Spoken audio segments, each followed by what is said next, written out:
Me perdoe, porque eu já estou querendo adiantar aqui, mas o senhor Carlos Lupe tem 15 minutos para manifestação diante dessa CPMI.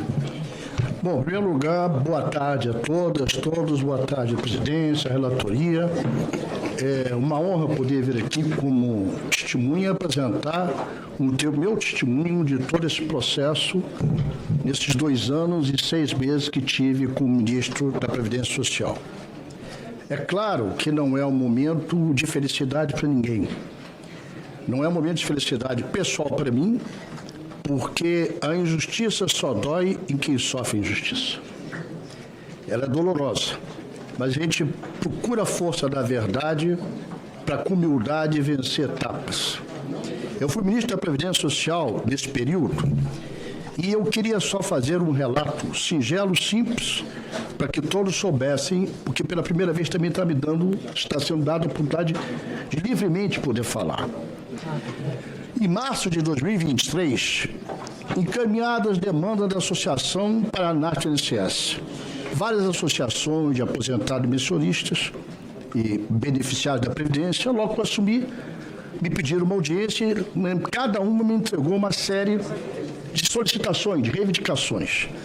Como eu fiz em tudo o que eu recebi sobre o INSS, despachei imediatamente para a presidência da instituição, a autarquia independente, autônoma, o Instituto Nacional de Seguridade Social, para as providências cabíveis. Em maio de 23, 2 meses depois, o INSS e a Polícia Federal fizeram uma reunião para apurar o cerco contra a fraude previdenciária. Já existiam denúncias, para todos terem absoluta certeza, já foi noticiado amplamente, mas repetindo, em 2020 a Polícia Federal teve uma denúncia de, inclusive, pessoas que trabalhavam dentro do INSS, abriu investigação e simplesmente arquivou-a. Em 2016 isso. Em 2020, novas acusações aconteceram e a Polícia Federal também arquivou. 2 momentos diferentes. Em 2016, por uma decisão judicial, e em 2020, já a prisão da própria Polícia Federal, que não julgou ter fatos que pudessem ter apuração. Isso em que ano, senhor? 2016 a primeira e 2020 a segunda. Essas investigações, de acordo com o Ministério da Previdência Social, em 2022 foram realizadas 59 ações conjuntas que resultaram em 103 prisões, isso em 2022. Da própria ouvidoria do INSS, que recebia as denúncias, se apresentava e enviava elas à Polícia Federal, que efetuou 59 ações conjuntas que resultaram em 103 prisões. Foram cumpridas também 594 mandatos judiciais e as fraudes à época representavam prejuízo superior a 288 milhões aos cofres públicos. Em agosto de 23, o governo federal criou um grupo de trabalho para aprimorar dados e sistemas corporativos do INSS. Todo o sistema de dados da Previdência Social é feito pela DataPrev. Anteriormente, a DataPrev era da estrutura do Ministério da Previdência Social. Depois ela saiu, já no nosso governo, da estrutura da Previdência Social e foi para o Ministério de Gestão. Mas continuou responsável por toda a parte da informatização de todo o sistema previdenciário, ou seja, tudo que acontece no sistema previdenciário do INSS foi feito, todos os programas, todos os sistemas, pela DataPrev. Para que eu deixo claro isso? Porque a DataPrev estava para ser privatizada no governo anterior, teve que ser recuperada, teve que ser feito concurso, ela ampliou muito seu serviço e hoje presta serviço a muitas outras instituições, inclusive com pagamentos pelo seu serviço prestado. Esse grupo que foi instituído, o grupo de trabalho com a DataPrev, foi justamente para surgir como um embrião de um decreto feito pelo hoje presidente da República, Luiz Inácio Lula da Silva, assinado por mim, em 16 de agosto de 23, onde cria, por decreto, esse grupo que falei agora, onde está fazendo parte vários outros órgãos para melhorar o sistema de informatização da Previdência Social. fazendo parte DataPrev, Ministério da Previdência Social com seu representante, INSS, Ministério da Gestão, Secretaria Executiva seria exercida pelo Ministério do Trabalho, foi indicado, membro do grupo do trabalho se unirão presencialmente no Distrito Federal, e assim foi feito esse grupo com essa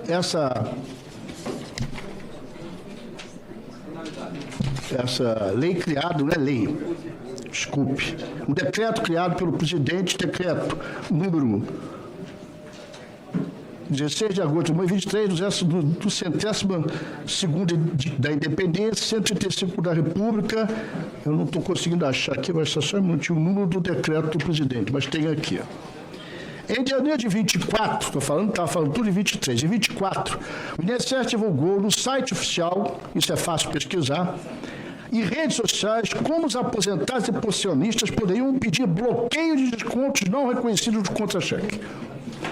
Em janeiro de 2024, foi colocado dentro da plataforma do INSS, que é a mais visitada de todo o governo federal. São hoje em torno de 55 a 60 milhões de acessos diferentes na plataforma do INSS. Foi colocado lá a possibilidade de qualquer cidadão olhar se aquele desconto tem ou não seu reconhecimento e cancelado. Nessa época, nós não tínhamos todas as informações, até porque a Polícia Federal, em 2 vezes, abriu enquete que não resultou em nada. Nós focávamos mais, eu ouvi uma fala do senhor relator, e quero dizer que eu gostei muito, sobre a questão, a que eu focava mais à época, era o desconto dos empréstimos consignados. Para mim, esse era o mais grave, é o que eu focava mais, porque atinge cerca de 16 milhões de brasileiros, 16 milhões e 600 mil brasileiros, que alguns com 2, 3 empréstimos, que tem o seu desconto feito, ali vem desconto de auxílio funeral, desconto de seguro, a maioria das vezes, as reclamações que a gente recebia, à época, era muito mais pelo empréstimo consignado que pelo associativo. Então, nós colocamos essa portaria em vigor. Em março de 24, o INSS suspendeu novos acordos de cooperação técnica. A partir de março de 24, um novo foi colocado pelo INSS. Ainda em março de 24, foi criada a possibilidade de o benefício aí já automaticamente bloquear e pedir exclusão de desconto associativo pelo aplicativo do INSS. Primeiro chamava a atenção da possibilidade dele verificar. Nessa já podia, com apenas um toque no sistema da plataforma do INSS, cancelar aquilo que ele julgava indevido. Em abril de 24, foi estruturada a implantação da biometria. Essa biometria que seria todo o programa, toda a plataforma dela montada, como já falei inicialmente, pela DataPrev. E fator de segurança este para a liberação do desconto dos benefícios. Isso só aconteceu em 25, mas em abril de 24 começou, levou um ano praticamente até a conclusão dessa plataforma. Ainda em maio de 24, começaram os testes com o sistema biométrico desenvolvido pela DataPrev. Conforme a DataPrev, a biometria está em pleno funcionamento desde fevereiro de 25, um ano depois que começou a ser aplicado esse sistema. Em junho de 24, o INSS informou publicamente que já vem adotando quase todas as medidas proferidas pelo TCU. O TCU, e que tem tudo relatado, depois para não ocupar muito tempo, eu vou encaminhar ao presidente, ao relator, todos os questionamentos que o TCU fez e o que a autônoma autarquia INSS tomou como providências. Isso tudo em 24. Em janeiro de 25, a atuação da ouvidoria do Ministério. O Ministério tem uma ouvidoria que recebe todos os reclamos, queixas de todo mundo. Essa ouvidoria, em janeiro de 25, tratou de 5.354 manifestações de janeiro de 25. Se comparado ao mesmo período de 24, que eram 4.437, aumentou 20%, e assim foi aumentando sucessivamente através da ouvidoria, que era um trabalho correlato com a inteligência e informado imediatamente à Polícia Federal. Abril de 25, foi avisado o comando de voz, foi ativado um comando de voz, isso é abril de 25 agora, do meu INSS, para que os aposentados e pensionistas com dificuldade em tecnologia possam acessar o serviço pelo celular para poder cancelar o que tivesse que cancelar. Eu estou dizendo aqui para os senhores uma série de medidas tomadas antes da operação feita pela Polícia Federal com a CGU. Essa ação da Polícia Federal com a CGU teve origem, a base de tudo começou na ação do Ministério da Previdência Social e da ouvidoria que alimentou esse processo de informação para que a Polícia Federal pudesse agir, como está agindo até hoje, não está concluído o processo, e pudesse também tomar as providências que estão sendo tomadas, né? Hoje nós temos mais de 1.200.000 aposentados, beneficiados da Previdência, que ressarciram-se daquilo que foi extorquido deles. Mais uma vez registrando que essa ação foi de fora para dentro. Ou seja, não era uma ação feita de dentro do INSS com dinheiro público da Previdência Social.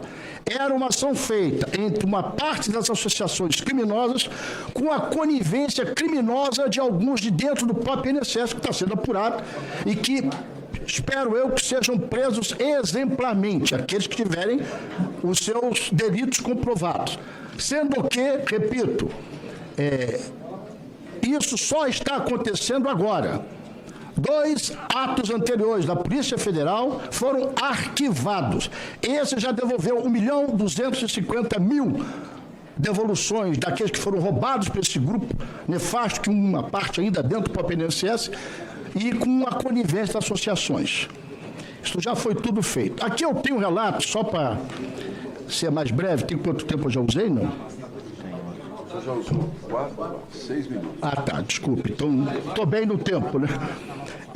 Eu tenho aqui as reuniões dos conselhos, porque a grande denúncia que tinham contra mim, quero explicar aos senhores parlamentares que eu não sou denunciado, eu não sou citado, foram feitas dezenas de investigações, foram feitas dezenas de depoimentos, meu nome sequer é citado. Não tem uma citação de nenhum depois dizendo eu falei com o Carlos Lupe, eu tive com o Carlos Lupe, consegui alguma coisa com o Carlos Lupe. Não tem uma citação. Tanto isso é verdade que uma senhora senadora arguiu ao Ministério Público Federal para que fosse aberta uma sindicância contra mim e o Procurador-Geral da República simplesmente se negou a abrir o procedimento, abrir um processo de denúncia apresentado. Por quê? Porque não existe fato. Então, eu estou aqui para colaborar, não sou investigado e não tenho citação. Mas só para registrar, porque foi levantada aquela questão da doutora Tônia, que disse que fez uma denúncia dentro do Conselho. O Conselho é um conselho quadripartite, Conselho Nacional da Previdência Social. Tem membros do governo, que é a maioria, tem membro das entidades de representação das centrais sindicais, tem membro representado das centrais dos aposentados e pensionistas e tem representante do setor empresarial. Febraban está lá com seu representante, setor de comércio. Então, é uma reunião pública, aberta, todo mês, uma vez por mês, e eu sempre presidi todas as reuniões. Algumas vezes eu saí um pouco antes, o hoje ministro, que era meu secretário executivo, ficava. Nessa data aqui, na reunião, 4 reuniões extraordinárias, não foi na 4, não, desculpe. Aqui são as ações, só quero me referir a essa aqui. A doutora Tônia e o Carioca tem uma mania que eu vou me corrigir, que os advogados já pediram para eu não falar isso. A gente tem uma mania de chamar, ô amigo, ô irmão. É uma maneira que o Carioca tem de se aproximar das pessoas. Não é porque tem uma amizade com a pessoa, nem porque seja irmão de sangue da pessoa. É uma maneira que o Carioca tem leve. Quem vai no Rio de Janeiro, quem é do Rio de Janeiro, sabe disso. Ô amigo, ô irmão, a gente fala isso como tratamento cotidiano. A doutora Tônia falou nessa reunião, qual foi a fala dela? Ela falou que precisava ser, que fossem apresentadas a quantidade de entidades que possuem acordo de cooperação do INSS, a curva do crescimento dos associados nos últimos 12 meses e a proposta de regulamentação que trouxesse maior segurança aos trabalhadores, ao INSS e aos órgãos de controle. Ela fez esse pedido formal nessa reunião. O que eu disse? Que era muito grave as denúncias apresentadas, mas que isso, toda reunião do Conselho, ele é preparado pelo menos com 15 dias de antecedência. E toda a pauta é feita com antecedência para poder se fazer uma reunião com todo mundo sabendo a pauta da reunião. Eu disse, olha, não é o momento, mas vamos marcar para fazer uma reunião para discutir esse assunto. E lá, nesse Conselho, está presente o presidente do INSS, à época, o diretor de benefícios do INSS, que tinham e tiveram a exigência minha das medidas imediatas por isso. Quais foram as medidas imediatas? Essa resolução que eu já falei, em que criou um grupo de trabalho junto com a Polícia Federal para isso. de dia, olha só o que é, eu estou com todas as reuniões do Conselho, mas eu quero me referir a essas duas aqui, são as mais importantes. O nosso presidente, Rodrigo Assunção, presidente da Dataprev, numa reunião ordinária, 31ª, falou assim... Eu vou conceder mais 5 minutos ao senhor. Desculpe, vou acabar. Os equipamentos estão ultrapassados dentro do ICS. Não aceitam soluções de segurança e tecnologia mais moderna. E não estão preparados para os tipos atuais de fraudes e roubos de dados. Definir a segurança como uma corrida armamentista perene, do qual o governo não se livrará nunca, em que a meta é ganhar mais do que perder, sendo impossível acabar com os vazamentos definitivos. Isso foi a reunião dia 11 de janeiro de 2024. Para poupar o tempo, que eu já ocupei muito, tem aqui uma declaração na reunião dia 24 de abril de 2024. A doutora Tônia fala o seguinte: agradeço o apoio às associações e relato que a auditoria feita nas fichas do SIDNAP obteve resultados positivos e não encontrou indícios de fraude. A mesma que disse que tinha indícios de fraude, no dia 24 de abril, essa ata pública está registrada, está lá. Ela fala que agradece o apoio do Ministério às associações e relata que a auditoria feita nas fichas do SIDNAP, que é o sindicato que ela representa, obteve resultados positivos e não encontrou indícios de fraude algum. Pela ordem, senhor presidente, Senadora, vamos deixar os 3 minutos finais? Não, eu só gostaria de pedir para o ministro, eu confesso que o senhor está trazendo muitas e muitas informações importantes, e não sei se sou só eu, mas... se o senhor puder falar despacito... É por causa do tempo que eu acelerei um pouquinho. Mas eu acredito que o senhor terá. Mas se o senhor puder, presidente, eu creio que seja importante liberar, que ele fale um tempo a mais, mas as informações vão, inclusive, permitir que as perguntas sejam... que ele já sane muitas perguntas. Eu confesso que são muitas e muitas informações importantes. Se o senhor... falar mais devagar, eu agradeço, acredito que os colegas também vão poder... Pois não, senadora. Obrigada. Pois não. Pode dar prosseguimento, senhor Lupe? Bom, eu quero deixar, logo depois, senadora, que terminar essa reunião, eu vou entregar um PDF com a cópia de toda a documentação que eu tenho, direitinho, sem problema nenhum. Eu acho que é muito importante, meu papel como testemunho, é dar o testemunho dos fatos, é isso que eu estou querendo trazer. Os fatos ocorridos e como. Essa queixa, essa formulação que a doutora Tônia fez a gente criar uma instrução normativa, que é a Instrução Normativa 162, que criou regras mais fortes contra a fraude que continuou, infelizmente. Mas eu quero aproveitar esse tempo que me resta, senhor presidente, para destacar alguns pontos importantes para mim, numa fala muito pessoal. Repito que eu vou deixar isso tudo à disposição da mesa. Pois não. Todos são documentos públicos, todos são na plataforma do meu INSS, na plataforma da Previdência. Vou deixar um PDF na mão do senhor presidente, do senhor relator, para distribuir para todos os parlamentares. Mas eu quero dizer, eu tenho que fazer isso porque, mesmo desaconselhado por todos os meus amigos, eu sou um ser humano que vive do coração. Errar é humano, eu posso ter errado várias vezes, mas fé eu nunca tive. Acobertar desvios nunca fiz na minha vida. Pode ter alguém que tenha lutado tanto para os aposentados quanto eu, mas não tem não. Porque eu, desde o primeiro dia, comprei uma inimizade muito grande. Sistema financeiro, por isso que eu falei da palavra que o senhor relator falou hoje. Eu acho muito importante o que o senhor falou. E fundo nesse processo de descontos que se faz junto aos aposentados, pensionistas, pelo empréstimo consignado. Agora acabaram com o desconto em folha dos associativos. E por que não dos empréstimos consignados? Aí é que está um processo que a gente tem que olhar com muito cuidado, e eu peço, me parabenizando ao senhor relator, porque é uma iniciativa muito salutar, e foi aí que eu comecei a tocar numa ferida grande. Eu entrei baixando, de uma maneira muito brusca, na opinião deles, a taxa dos consignados, Eu criei uma espécie de adiantamento para os trabalhadores, com a garantia do pagamento até R$250, começou com 100, depois passou para R$250. Eu fiz uma licitação que permitiu entrar novas empresas para novos lotes, e aí começa a briga entre os bancos e a briga dos bancos para me ver no cemitério.